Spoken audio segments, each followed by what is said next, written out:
Yan. Hindi yan, kaya mo yan. Hay ka muna dito, yan.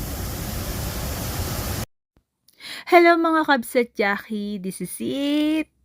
Finally, at mapupuntahan na natin ang isa sa mga tourist attraction dito sa La Union. At guys, panoorin nyo hanggang dulo kasi sobrang ganda talaga dito. As in, after 2 hours ng biyahe namin, ay naglakad naman kami ng 15 to 20 minutes. Medyo mahirap lang kasi medyo matarik yung daan. Ayan.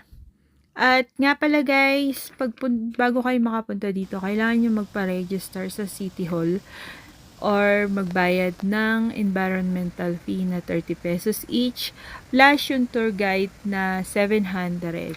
And siya guys yung magtutour sa atin dito sa Tangadan Falls.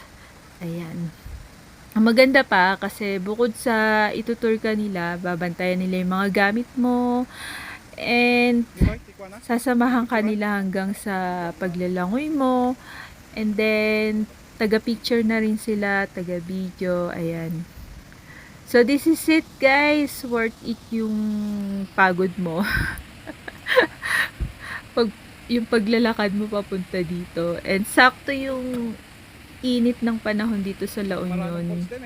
Talagang mababawasan or matatanggal ng lamig naman ng falls, Tangadan Falls. So ito, nandito pa lang kami sa pinakantaas niya.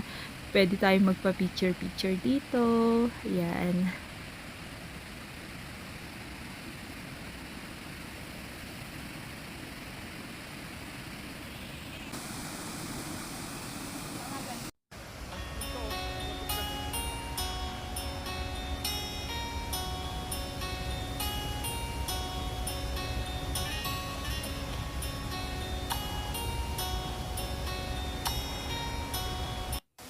And guys, sakto nga pala yung pagpunta ko dito. Monday kami pumunta. And halos solo talaga namin tong Tangadan Falls. Ayan. Kasi pag weekend guys, sobrang daming tao. Nakita ko nga dun sa ibang vlog ng mga content creator. Sobrang daming tao pag weekend.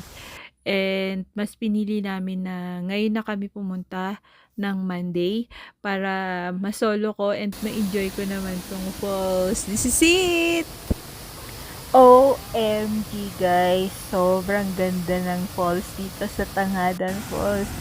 Kaya isa to sa isasama nyo sa itinerary kapag mamamasyal kayo dito sa La Union. Ayan, napakaganda dito guys. Talagang amazing! Bucket list check!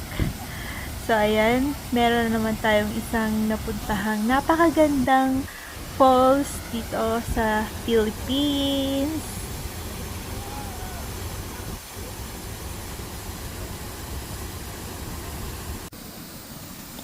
And, meron nga pala silang pinapalent na life vest for 60 pesos ang isa, kung hindi ako nagkakamali. Yan, pwede kayong mag-swimming dyan. Kung mas better kung magla-life vest tayo guys, lalo na kung hindi tayo marunong maglangoy. So ayan, ini-enjoy ko guys yung pagstay ko dito. Sobra as in, hindi siya malamig yung tubig kasi nga yung init ng weather dito sa La Union, plus itong lamig ng tubig ng falls, nasaktuhan pa na ang ganda ng bagsak niya. So, ayan. Ang sarap sa pakiramdam, guys.